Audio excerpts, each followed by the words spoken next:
जिस्म में खून कम रहता है। ये महफिल है, आम जलसों जैसा जलसा नहीं है। और ये लोग जो सुनाने के लिए आपको आए ना, ऐसे घर से उठ के नहीं चले आए, बड़ी मेहनत लगती है, रातों की नींद कुर्बान करनी पड़ती है।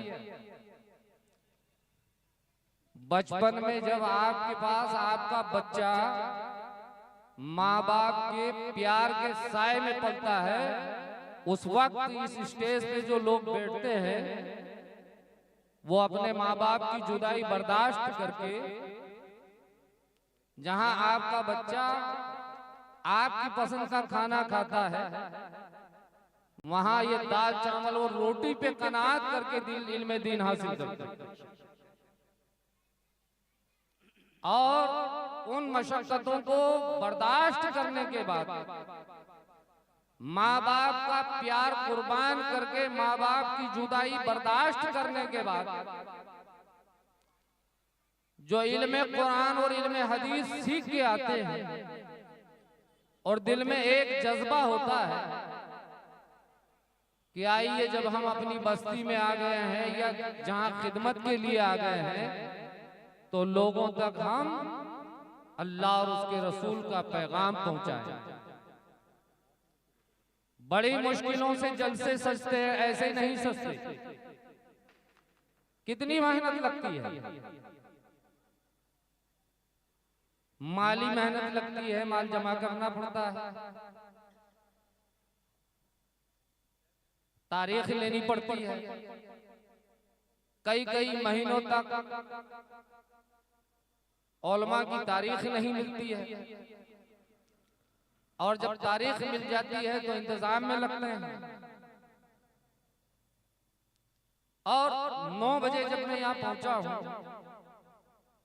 यूं समझ लीजिए कि ये जो काम करने वाले 2-4 कमेटी के अफराद और मैं तनहा था। मैंने कहा इतना ऐलान शहर के अंदर कर दिया गया, पोस्टर लगा दिए गए, मीडिया का जमाना है, मोबाइल वगैरह पे सब पे चल रहा है, लेकिन मुसलमान की सुस्ती तो देखो यार। और मैं आपके सामने अभी अल्हम्दुलिल्लाह 4 घंटे अकेले सुना सकता हूं आपको आज की नशिस्त में, लेकिन मैं ये चाहूंगा कि मैं कम से कम बोलूंगा। और ये जो उलमा बैठे हैं, भले ही जितनी मेरी कोशिश ये रहेगी कि ज्यादा से ज्यादा मैं आपको इनसे सुनूंगा। और वैसे हमारे चित्तौड़ से आने वाले नात खां हैं और हजरत से तो आपको सुनवाना ही है। मैं ये कह रहा था बड़ी मेहनत लगती, और ये माँ बहनें भी बैठी हैं। मैं 2 मिनट के बाद आपके सामने बेहतरीन तकरीर के लिए किसी को दावत देने जा रहा हूं। 2 मिनट मुझे बर्दाश्त कर लें, ताकि आप आने वाले मेहमान की तकरीर को बड़ी संजीदगी से सुने। भाई जल्दी से बैठ जाओ, बेटा जल्दी से बैठ जाओ।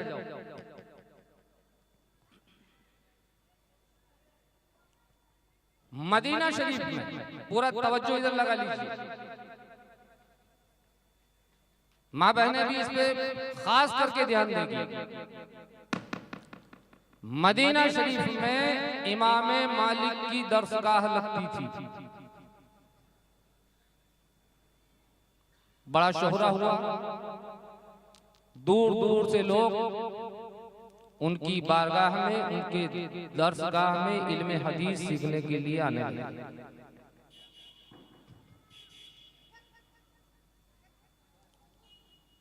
एक नौजवान,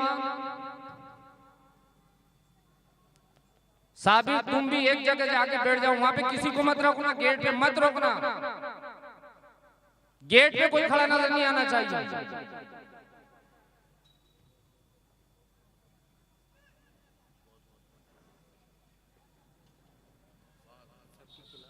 तशरीफ ले आए।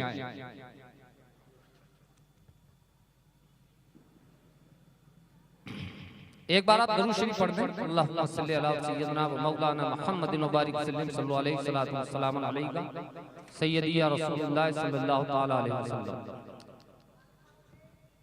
चित्तौड़ से तशरीफ लाए हैं। नारे तकबीर, नारे रिसालत, नारे रिसालत,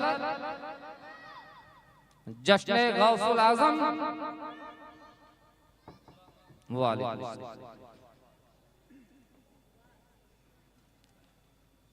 आप लोग देख रहे होंगे बहुत कम जलसे में मैं शिरकत कर रहा हूं। उसकी वजह कोई है कभी किसी जलसे में मैं आपको बता दूं।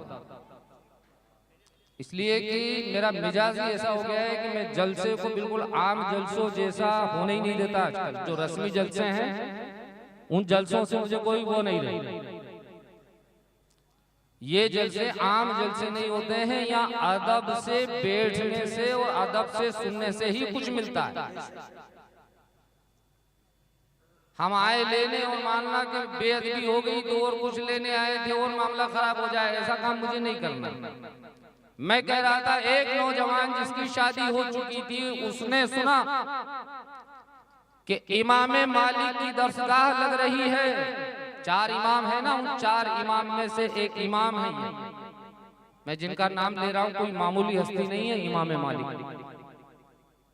उसने अपनी बीवी से कहा उन्होंने कि देख मैंने सुना है कि इमाम मालिक की दरसगाह लग रही है और सैकड़ों लोग आ रहे हैं और इल्मे हदीस पढ़ रहे हैं। मेरे भी दिल में तमन्ना है लेकिन मजबूरी ये हो गई है कि मैं शादीशुदा हूँ, अभी हाल ही में शादी हुई है। आप इजाजत दो तो मैं इल्मे हदीस पढ़ने के लिए चला जाऊं, क्योंकि तुम्हें तनहा रहना पड़ेगा, इसलिए तुम्हारी इजाजत जरूरी है। बीवी ने कहा कितने टाइम के लिए जाना चाहते हो? कहा मैं 1 साल की इजाजत दे दो। कहा जाओ, 1 साल में तुम्हारी जुदाई बर्दाश्त कर लूंगी, मगर आप इल्मे हदीस पढ़ो। हमारी माँ बहनों की कुर्बानियां देखो, दीनदार बनाने के लिए अपने बच्चों को भी और अपने शोहरों को भी जो शौक रखते थे उनको पढ़ाने में माँ बहनों ने कम कुर्बानियां नहीं दी। मैं अहले स्टेज से गुजारिश करूंगा कि फोन साइलेंट रखे और अगर फोन आ जाए तो उतर के चले जाए।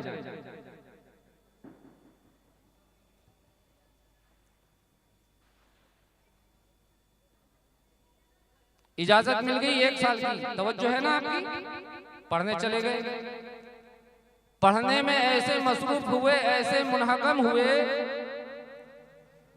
कि 3 साल के बाद ख्याल आया कि मैंने तो अपनी बीवी से 1 ही साल की इजाजत ली थी। 3 साल के बाद उन्होंने खत लिखा अपनी बीवी को। मैं इसलिए बोल रहा हूं कि आप सुनने के मूड में आ जाए, क्योंकि आने वाले मेहमान सीधे सीधे आपको वो बातें बता देंगे कि जो बताना जरूरी है। 3 साल के बाद उन्होंने खत लिखा कि मेरी प्यारी बीवी, मैंने तो 1 ही साल की इजाजत ली थी आपसे और मुझे 3 साल हो गया, मैं तुमसे माजरत चाहता हूँ। और मामला यह है कि 3 साल होने के बावजूद भी अभी मेरे इल्म की प्यास बुझी नहीं है, मेरा मन भरा नहीं है, अभी मैं और पढ़ना चाहता हूँ। मैं तुम्हें ये खत लिख रहा हूँ, अगर तुम सब्र कर सकती हो, मेरे निकाह में रह सकती हो तो रहो, वरना खत लिख दो, मैं तुम्हें इजाजत दे दूंगा। तुम मेरी निकाह से निकल कर किसी और की निकाह में चले जाना। बीवी के पास जब ये खत पहुंचा, बीवी ने पढ़ा, जवाब में लिखा, मेरे शोहर तुम खुश हो, अच्छी बात है, तुमने जितनी बातें लिखी सब अच्छी लिखी, लेकिन एक बात लिखी जिससे दिल पे ठेस लगी। वो बात ये थी कि तुमने ये कहा कि तुम चाहो बर्दाश्त न कर सको जुदाई तो मेरी ज़ौजियत से निकलकर मैं इजाजत दूंगा किसी और के निकाह में चले जाना। ए मेरे शोहर, बात 3 साल की नहीं है, अगर तुम सारी जिंदगी पढ़ोगे तो मैं फख्र करूंगी, तुम्हारा इंतजार करूंगी, इसलिए कि जब तुम मुहद्दिस हो जाओगे, तुम्हारा हश्र एक मुहद्दिस की सूरत में होगा तो मेरा हश्र भी एक मुहद्दिस की बीवी की सूरत में होगा। चाहो, मेरी इजाजत है, जितना चाहो पढ़ो। जानते हैं कितना पढ़ा? 18 साल तक पढ़ते रहे, 18 साल तक।